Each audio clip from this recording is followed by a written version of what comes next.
તો ફરીને ગયો, તો રસ્તામાં ઠાકોરજીનું મંદિર આવ્યું મથુરામાં. કયું મંદિર એ હમણાં કહું છું, નામ યાદ આવે એટલે. આપણે બધાએ જોયું છે, દર્શને કર્યા છે. એટલે ત્યાં ઓલી ગીરદી હતી ને, એટલે મંદિર આગળ ઊભો રહ્યો. એટલે મંદિર રોડ ઉપર હતું. એટલે રાહ જોતો હતો કે આ બધા ખસે એટલે હું જાઉં. તો એમાં ઠાકોરજી રાધાજી સહિત બિરાજતા હતા યુગલ સ્વરૂપે. તો રાહ જોતો તો ક્યારે ગીરદી ઓછી થાય, અને ધ્યાન ઠાકોરજી સામે પડ્યું. સમજાણી છે બધાને? તો યુગલ સરકારના સામે દ્રષ્ટિ પડી, નજરથી નજરને મિલાવી તો જો, પ્રભુને તું પ્રેમી બનાવી. આમ બરાબર જોયું. પછી તો આજુબાજુમાંથી જવા માંડ્યા બધાય. હવે મદ્રેસાનો ટાઈમ 8 થી 10:30, 11નો. 9 વાગી ગયા, 10 વાગી ગયા, 12 વાગ્યા. એટલે આપણામાં એવું કે મંદિરમાં રાજભોગ આવે પછી અનોસર થઈ જાય. આપણા ઘરે હોય કે મંદિરોમાં હોય, અનોસર થયા એટલે ટેરો આવી ગયો અને બારણું બંધ. એટલે આજુબાજુવાળા કે હાલો હવે દર્શન થઈ ગયા, નીકળો બધાય. ઓલો કે હું મદ્રેસા ન ગયો, આ 4 કલાક અહીં ઊભો રહ્યો, આ કાં દર્શન બંધ કરી દીધા? આ કોણ હતું? આ કોની સામે ઊભો હતો? એમની બાજુમાં કોણ હતું? એ મને કેમ આકર્ષતા હતા? મને કેમ બોલાવતા હતા? ના, દરવાજો બંધ ના કરાય, મનમાં બોલતો હતો. ત્યારે બાજુવાળાને પૂછ્યું, આ શું છે, કયું મંદિર છે? તો કે ઓલી ટોપી પહેરી હતી એટલે મુસલમાનની ખબર પડી જાય. એ કે આ અમારા હિન્દુના ભગવાન છે. એ કે ગોકુળનો કાનુડો હે? એ કે હા, ગોકુળનો. ઓ, અને બાજુ માતા રાધાજી છે? એ કે હા. એ કે હવે ઘરે કેમ જાવું, પગ ન ઉપડે. હવે બપોરે 12 વાગી ગયા, અનોસર થયા, બારણા બંધ, તાળા મંગળ. મુખિયાજી એના ઘરે ગયા. ત્યાં કાકાનો દીકરો કાસમ નીકળો. હાલ રહેમાન, આજ કેમ મદ્રેસા નહોતો આવ્યો? ભેગો થઈ ગયો. અબુને કહીશ નહીં હો, પછી તને બધી વાત કરીશ. ઘરે ગયા, રૂમમાં જઈને બેસી ગયો. એ સ્વરૂપ ને તેજ ને રૂપ ને આભા ને પ્રકાશ ને પૂંજ ને એ મુખારવિંદ ને અધરવોષ ને એ બાજુબંધ ને બેરખાન અણવટ ને વીછી ને લર ને તોરા ને ઝાંઝર ને કંઠાભરણ ને અલકાવલી ને શીશ ફૂલ ને કતરો ને ચારે બાજુ એના મગજમાં એ સ્વરૂપના દર્શન થાય. એટલે માએ કીધું ચલો રોટી ખાવા. આવ્યો નહીં એટલે એને અબુ ક્યાં છે, તબિયત નહીં સારી હોય, રેવા દે, આરામ કરવા દે. રાત પડી તો પાછા એને એમ જ થાય કે દોડતો વયો જાઓ.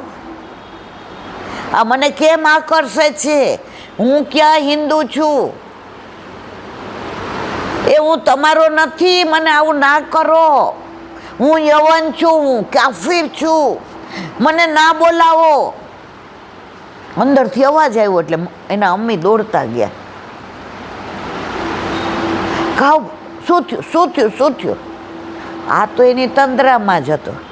એટલે એના આબુએ કીધું આને જારણ કરો, કોકનું લાગી ગયું લાગે છે. એ કે એવું લાગી ગયું છે ને કોઈ જારણથી જાય એવું. હવે બીજે દિવસે પાછા વહેલો તૈયાર થઈ ગયો. એટલે અમ્મી કે કાલની રોટી નથી ખાલી, ચાલ ખાઈ લે. એ કે પેટ મેં દર્દ હે. મદ્રેસા ક્યાં આવીને ઊભો રહ્યો? તો ગઈકાલે જે વસ્ત્ર ને આભરણ હતું એ આજે આપણે ત્યાં તો નિત નવા શિંગાર ને નિત નવી લીલા અને નિત નવા વસ્ત્ર, નિત નવી સામગ્રી, નિત નવા ખંડપાઠ, નિત નવી પીછવાઈ, નિત નવા કીર્તન. આપણે તમે જુઓ, આપણા ઘરે આપણા ઠાકોરજીને આપણને રોજ એકનું ધરાવ ગમે છે?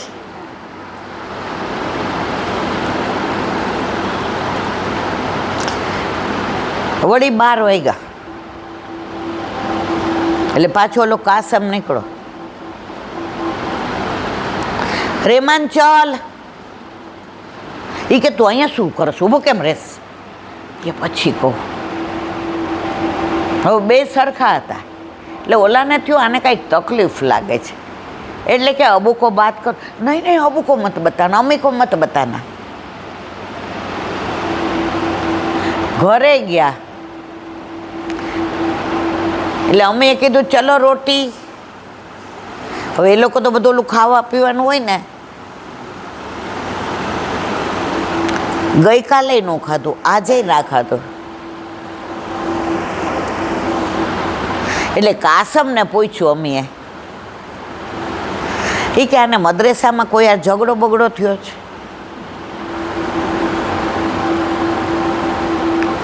હવે કાસમ બોલવા ગયો કે આવે જ છે. ક્યાં ઊભો રહે છે? અંદર પેલા છે ને મંદિરમાં નહોતા જવા દેતા. જો રસખાન પઠાણ નહીં, પેલા શરણે ન આવ્યા ત્યાં સુધી નહોતા જવા દેતા. અલી ખાન પઠાણ, પીરજાદી, મોહન ભંગીની તો બારી કરી હતી. આજે પણ તમે જાઓ જતીપુરામાં, શ્રીનાથજીમાં ઉપર જાઓ ને તો મોહન ભંગીની બારી છે. પેલા વર્ણાશ્રમ ધર્મ હતો ત્યાં સુધી એ બધું હતું. હવે એ બધું નથી. એ કે હાથ આમ કરી દીધું. ત્રીજે દિવસે ખાધું નહીં એટલે ચોથા દિવસે આ જેવો નીકળો તો એના અબુ પાછળ ગયા, પણ પેલાને ખબર ન પડે, છુપાઈને ગયા. કારણ જે ભણાવતા હતા એ મળ્યા, એણે કીધું કેમ હમણાં રહેમાન નથી આવતો? સમજાયું બધાને. અને એણે જોયું કે આ તો કાફીરના ભગવાનની સામું જોઈને ઊભો છે. હાથ પકડીને તકતગાવીને લઈ આવ્યા. હાથમાં ને પગમાં લોખંડની બેડી બાંધી. શું કર્યું? અને રૂમમાં પૂરીને જે માર્યો. આ એક શબ્દ ન બોલે. મનમાં કે જીતના સતાવો સતા લો, છોડુંગા નહીં. ઠાકોરજીને શું કીધું? જીતના સતાના હે સતા લો, છોડુંગા નહીં. પણ હું તમારો નથી તો શું કામ મને પ્રેમ કરો છે? તમે ખાલી ગોકુળના કાનોડા છો ને આ રાધા, બીજી મને કાંઈ નથી ખબર. અમે કેવું ખાવાવાળા, અમે નમાજ પઢવાવાળા, અમે કુરાન પઢવાવાળા, અમે મદ્રેસ. તમે મને શું કામ બોલાવ્યો? પછી કે તમારો વાંક નથી, તમે નહોતો બોલાવ્યો, મારી નજર પડી પછી તમે મને આ કરશો. હવે 3 દિવસ સુધી રોજ પૂછે, જાએગા? જાઉંગા. વળી બીજે દિવસે બરાબર મારે, પૂછે, જાએગા? જાઉંગા. ત્રીજે દિવસે લોહીના ટસ્યા ફૂટ્યા નહીં. અબુએ કીધું સાંભળ, એની મમ્મીને કે, અમ્મીને કે, ખબર ન પડવી જોઈએ. આજ મારી આબરૂ કેટલી છે, બધા મને પૂછીને બધું કરે. ઈદનો ચાંદ ક્યારે ના ક્યારે. મરી જાય તો મરી જવા દે. હવે 4-5 દી થાય એટલે માનો જીવ રે. એના અબુ ગયા એટલે રોટી ને શાક ને લઈને ગઈ. રહેમાન नहीं खाऊंगा, वो मुझे बुला रहे, मेरी राह देखे, मेरे लिए तड़पते हैं, वहाँ ही जाऊंगो, नहीं खाऊंगो.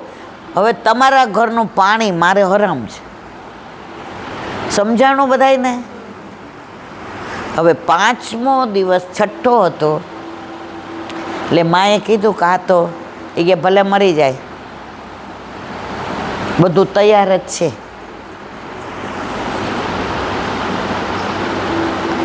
છઠ્ઠા દિવસે એના અમીને કીધું કે હવે આ 1-2 દિવસથી વધુ કાઢશે નહીં, એટલે એની બધી સામગ્રી તૈયાર કરો. કે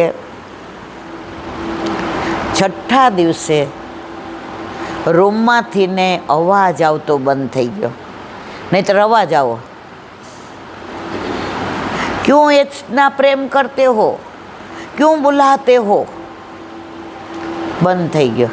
અને તાળું ખોલીને જોયું તો જંજીર છૂટેલી હતી અને ત્યાં રહેમાન હતો. કોણ છોડાવી ગયું?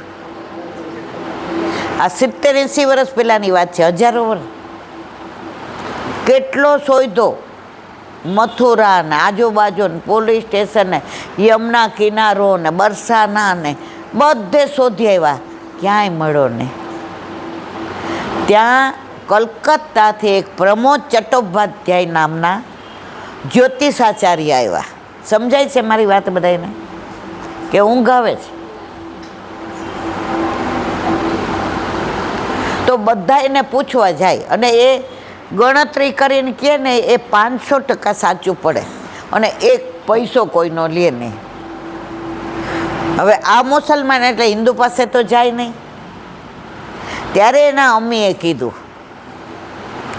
આપણે બડે મુસલમાન રહ્યા, પણ આ હિન્દુના ભગવાનને પ્રેમ કરતો હતો ને, એટલે હિન્દુના ભગવાનને પૂછવા જવું પડશે કે આપણો છોકરો ક્યાં છે.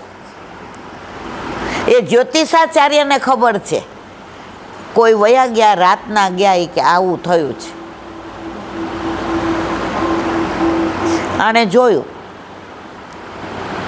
હવે કેવું નહોતું, જો કે ને લઈ આવે તો હલાલ કરી નાખે. એણે કીધું હું શોધીશ અને મળશે એટલે તમારા હવાલે કરી દઈશ. રાતના યમુના કિનારે ગયા. ત્યાં 2 કદમના વૃક્ષની નીચે બેઠો બેઠો યમુનાજીની નિકુંજમાં એવો રત હતો. કોણ? આ રહેમાન. અને ઠાકોરજીને સામનેજીની સાથે એવી વાતો કરે, એવી વાતો કરે, કારણ કે એને છોડાવીને અહીંયા કોણ લઈ આવ્યા હતા? જંજીર કોણે તોડી હતી? ઘરમાંથી બહાર કોણ લઈ આવ્યું હતું? યમુનાજીનું પાન કરી કાંઈ ખબર નહોતી પડતી. એટલી જ ખબર પડે, ગોકુલ કે કાન બરસાને કે છોરી, દિલ લિયા હમારા ચોરી ચોરી. ગોકુલ કે કાન બરસાને કે છોરી, દિલ લિયા હમારા ચોરી ચોરી. અને એવી વાતો કરે. આ પ્રમોદ ભટ્ટાચાર્ય જઈને કીધું, રહેમાન, એ રહેમાન. એને વિશ્વાસ બેઠો કે જે પ્રભુએ મને છોડાવ્યો છે આ હિન્દુ છે એટલે મારે ડરવાની જરૂર.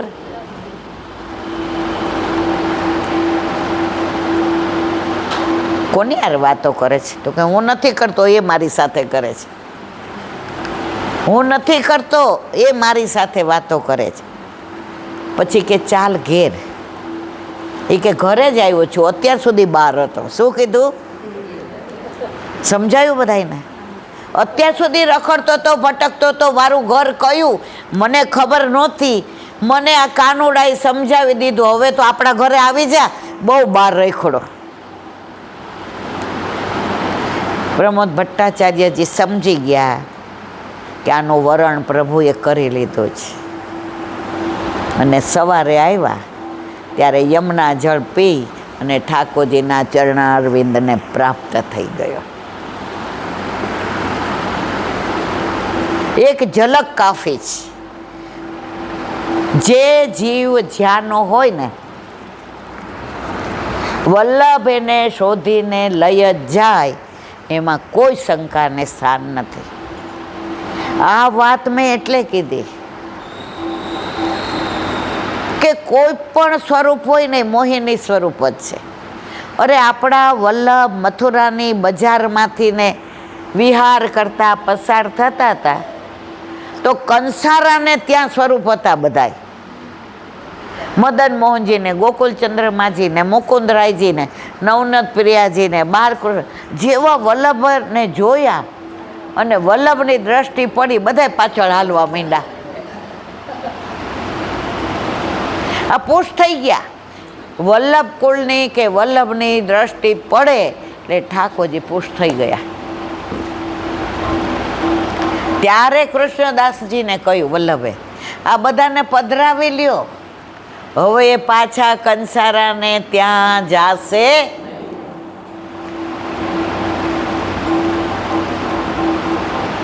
તો આપણા ઘરે આપણા માથે બિરાજતા આપણા ઠાકોરજી, આપણે કોઈ વાર કામ હોય, કોઈ વાર સૂતક હોય તો આપણે બીજાને ઘરે પધરાવીએ.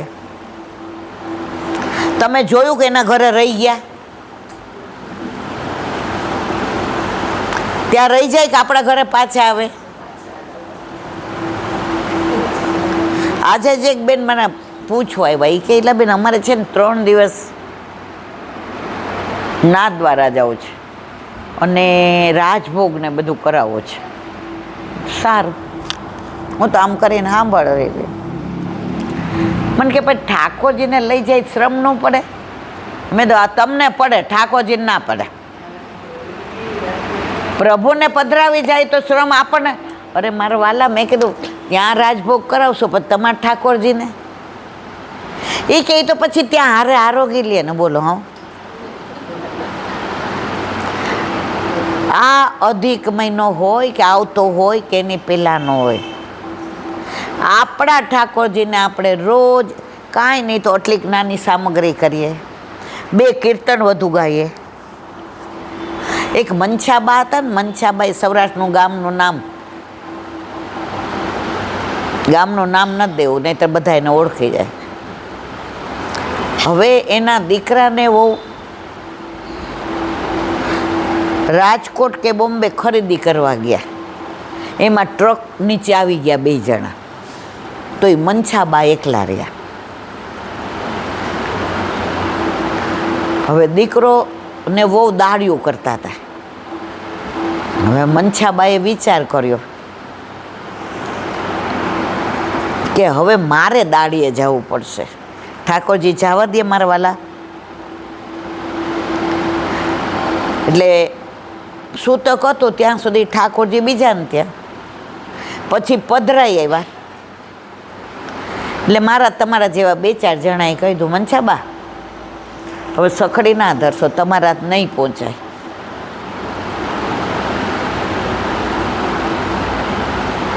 પોસ્ટકાર્ડ લખીને જે જેની આજ્ઞા લઈ લ્યો